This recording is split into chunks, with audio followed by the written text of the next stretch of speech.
Na trego pak vendet më të bukura në këtë fshat.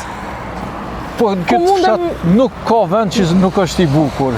Mos të jesh aja shumë se nga rendin gjitha vajzat për të ardhur për të martuar këtu dhe se për ndryshe fshatin tonë apo bardhin e madhe kanë quajtur edhe Parizi i dytë. Parizi i dytë është quajtur gjithmonë deri në vitet të 2000.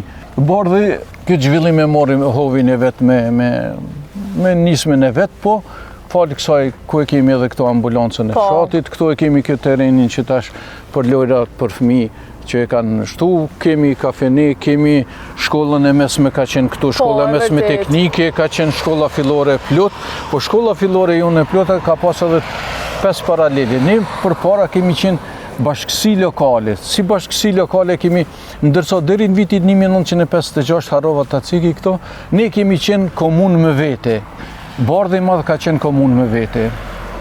Dhe tash mas vitet 56 është themelu si bashkësi lokale në kuadër të cilës kanë hyrë në kuadër të fshatit tonë kanë hyrë Bardhi i vogël, Mesbardhi, pastaj Grabovci, qito fshatra kanë qenë këto në kuadër të saj. Po mos harrojmë, kemi pas edhe këto taciki. Nështë do të cikin edhe ata s'është tepër për tonë, sepse rinia e Bardhit Madh, kemi pas 5 skuadra atë botë që garonin në ligin e parë të Kosovës, po edhe në ligin federative, atëherë kanë qenë Liga Federative Jugosllavisë ku kemi marrë pjesë, sidomos ping-pongu, ka qenë trajner Osman Maxhera, trajneri më i mirë në kuadër të ish Jugosllavisë, dhe kemi qenë sportistat më të mirë, kemi pas klubin e ping-pongut, ligin e parë të Kosovës, basketbollin, handbollin, futbolli pak më i dopt sepse s'mu shumë i mujt me futboll se kemi luajtur. Mirë, kështu që po dhe tash është kënaqësi gjithkund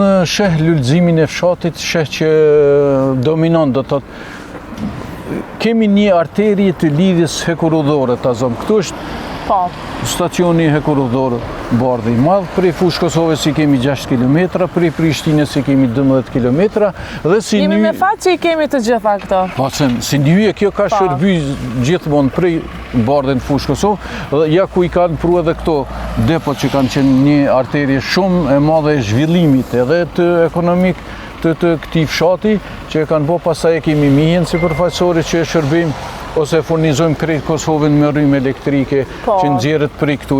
Për ndryshe, s'është e tepër me thonë që Bardhi i Madh është quajtur edhe ari i zi, sepse ari është ai pasuria nëntoksore me cilën e kemi këtu edhe posëdojmë. Po, si mendon që tash ka ndryshu? Nështë tash pak edhe janë largu prej fshatit? Paka shumë zhvillimi, trendi, hovi zhvillimit edhe ekonomik, edhe të shkollimit, nështë e po them, po nështë edhe pak ma tepër të asaj masës që shkojmë në qytet pak ma afër, edhe një kohë nuk ishte as qarkullim të trenit, as me autobusa mas lufti. Gjitha këto ndikun që paka shumë të shpërngulin edhe të gjeni mirëqenje. Mërgjimtarët, kur vinë këto, unë e di që ndryshon krejt fshate, po më